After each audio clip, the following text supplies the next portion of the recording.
कधी कधी ना शांत राहणारी स्त्री लोकांना कमजोर वाटते, पण त्यांना हे कळत नाही ती शांत आहे कारण तिला भांडण नको आहे. पण जर तिच्या स्वाभिमानाला घाव बसला ना तर ती उत्तर देताना शब्दांनी वादळ निर्माण करते आणि लोक म्हणतात तू बदलली आहेस. हो, मी बदलली आहे, कारण मला आता समजून घेता येत नाही. आता मी स्वतःला समजून घेत आहे. तुम्हाला वाटतं स्त्री म्हणजे सहन करणारी, डोळ्यात पाणी आणून सगळं गिळणारी एक मूक प्राणी, तर नाही. स्त्री कमजोर नाही. स्त्री तिच्या अस्तित्वासाठी, तिच्या स्वाभिमानासाठी लढणारी एक जिवंत प्राणी आहे. पण एक गोष्ट लक्षात ठेवा, ती सहन करते तोपर्यंतच जोपर्यंत तिचा स्वाभिमान जिवंत असतो. आणि ज्या दिवशी तिचा स्वाभिमान दुखावला जातो ना, त्या दिवशी ती शांत राहत नाही. ती शब्दांनी उत्तर देते आणि थेट ते शब्द तुमच्या अहंकारावर वार करतात. तू कोण आहेस मला शिकवणारा? तू कोण आहेस मला शिकवणारी? ज्याने स्वतःच अस्तित्व दुसऱ्यांना कमी करून उभं केलंय, तो तू मला शिकवणारा कोण आहे?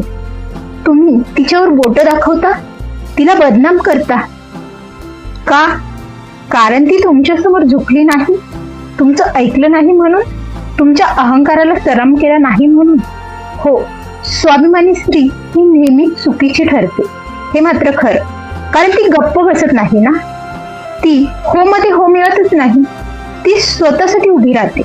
तिला लोक म्हणतात ऍटिट्यूड आहे तुझ्यामध्ये, पण खरं काय आहे माहितीये का? तो ऍटिट्यूड नाही, तो तिचा स्वाभिमान आहे आणि त्या स्वाभिमानाला ती जपत असते. आणि मुळात ज्या लोकांना स्वतःची किंमतच माहित नसते ना, त्यांना दुसऱ्यांचा स्वाभिमान खटकतो. मी बदलली नाही, फक्त स्वतःला कमी समजणं बंद केलं. तुम्ही तिच्यावर आरोप कराल, तिच्या स्वभावावर बोट ठेवाल, पण ती एकच उत्तर देईल, माझी किंमत मला माहिती आहे ना. तुमच्या शब्दांनी ती कमी होत नाही, त्यामुळे तुम्ही ती ठरवू नका.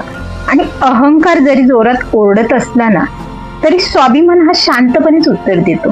पण जेव्हा तो बोलतो ना, तेव्हा समोरच्याचा अहंकार मात्र चिरगून टाकतो. तुम्हाला वाटतं तिला तोडणं इतकं सोपं आहे, पण लक्षात ठेवा, स्वाभिमानी स्त्री ही तुटत नाही. ती शिकते, ती पुन्हा उभी राहते आणि पुढे जाते. ती रडते, पण ती पुन्हा उभी राहते.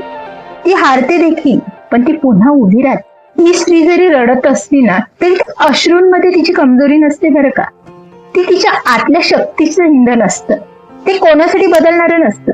जोपर्यंत मला स्वतःचा आदर आहे ना, तोपर्यंत ती स्वतःसाठी उभी आहे. स्वाभिमान असलेली स्त्री कधीही कोणाचं पायघट घालत नाही. ती उभी राहते ताठ मानेने आणि सांगते, मी कोणाची सावली नाही, मी स्वतः सूर्य आहे.